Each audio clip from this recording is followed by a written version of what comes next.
ఆశ్చర్యంగా చూస్తూ ఉన్నారు. మేము కాకినాడ పట్టణం నుంచి మన్యములో మహాగణుడి యొక్క సువార్త బృందము. ఈ సువార్త ఎవరిది అంటే క్రీస్తు యొక్క సువార్త. నశించిపోతున్న వారిని వెతికి రక్షించడానికి ప్రభు అయిన యేసుక్రీస్తు లోకానికి వచ్చి సమస్త మానవ జాతి కొరకు దేవుడే మానవుడిగా ఈ లోకానికి వచ్చి ఆయన ప్రేరణ ఎవరు చేయని యాగమును త్యాగమును ఆయన కూడా మాత్రమే చేశాడు. ఎంతగా ప్రేమించాడంటే ప్రాణము పెట్టినంతగా ప్రేమించాడు. ఈ లోకములో రకరకాలమైన ప్రేమను చూస్తాం. తల్లిదండ్రులకు ప్రేమను చూస్తాము, తల్లిదండ్రులకి పిల్లలకు మధ్యలో ప్రేమను చూస్తాము, అన్నదమ్ముల యొక్క ప్రేమను చూస్తాము, రక్త సంబంధుల యొక్క ప్రేమ చూస్తాము, స్నేహితుల యొక్క ప్రేమ చూస్తాము, ఒక ప్రియుడి యొక్క ప్రియురాల యొక్క ప్రేమను చూస్తాము. కానీ ఎవరు ప్రేమ చూసినప్పటికీ ఎవరి ప్రేమ శాశ్వతమైనది కాదు. కనుక క్రీస్తు యొక్క ప్రేమే శాశ్వతమైనది. ఆ శాశ్వతమైన ప్రేమతో మనందరినీ కూడా యేసయ్య పిలుస్తూ ఉన్నాడు. రండి, వినండి, రక్షణ పొందండి. యేసులోని మోక్షం, యేసులోని పరలోకం, యేసులోని పాప క్షమాపణ, యేసు లేనిది నిత్య జీవము లేదు. యేసయ్య యొక్క మార్గాన్ని చూపించడానికి దేవుడే ఈ లోకానికి వచ్చి ఒక మార్గాన్ని చూపించాడు.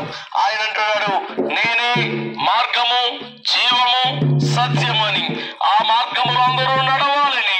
ఇదిగో ఈ లోకములో అనేకలు త్రావ తప్పిన గొర్రెల వలె తిరుగుచూ ఉన్నారని దేవుడి యొక్క వాక్యము తేటగా సెలవిస్తుంది. ఆశ్చర్యంగా చూస్తూ ఉన్నారు. మేము కాకినాడ పట్టణం నుంచి మన్యములో మహాగణుడి యొక్క సువార్త బృందము. ఈ సువార్త ఎవరిది అంటే క్రీస్తు యొక్క సువార్త. నశించిపోతున్న వారిని వెతికి రక్షించడానికి ప్రభు అయిన యేసుక్రీస్తు లోకానికి వచ్చి సమస్త మానవ జాతి కొరకు దేవుడే మానవుడిగా ఈ లోకానికి వచ్చి ఆయన ప్రేరణ ఎవరు చేయని యాగమును త్యాగమును ఆయన కూడా మాత్రమే చేశాడు. ఎంతగా ప్రేమించాడంటే ప్రాణము పెట్టినంతగా ప్రేమించాడు. ఈ లోకములో రకరకాలమైన ప్రేమను చూస్తాం. తల్లిదండ్రులకు ప్రేమను చూస్తాము, తల్లిదండ్రులకి పిల్లలకు మధ్యలో ప్రేమను చూస్తాము, అన్నదమ్ముల యొక్క ప్రేమను చూస్తాము, రక్త సంబంధుల యొక్క ప్రేమ చూస్తాము, స్నేహితుల యొక్క ప్రేమ చూస్తాము, ఒక ప్రియుడి యొక్క ప్రియురాల యొక్క ప్రేమను చూస్తాము. కానీ ఎవరు ప్రేమ చూసినప్పటికీ ఎవరి ప్రేమ శాశ్వతమైనది కాదు. కనుక క్రీస్తు యొక్క ప్రేమే శాశ్వతమైనది.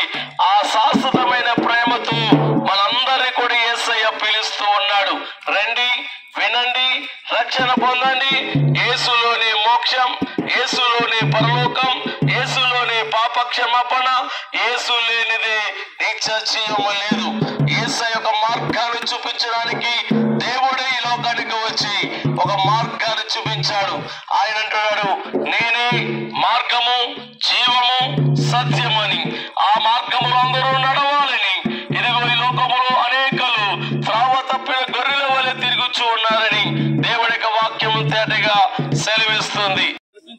గొప్ప రక్షణ దయచేయండి. యేసు నామమున మనం చేస్తున్నాము.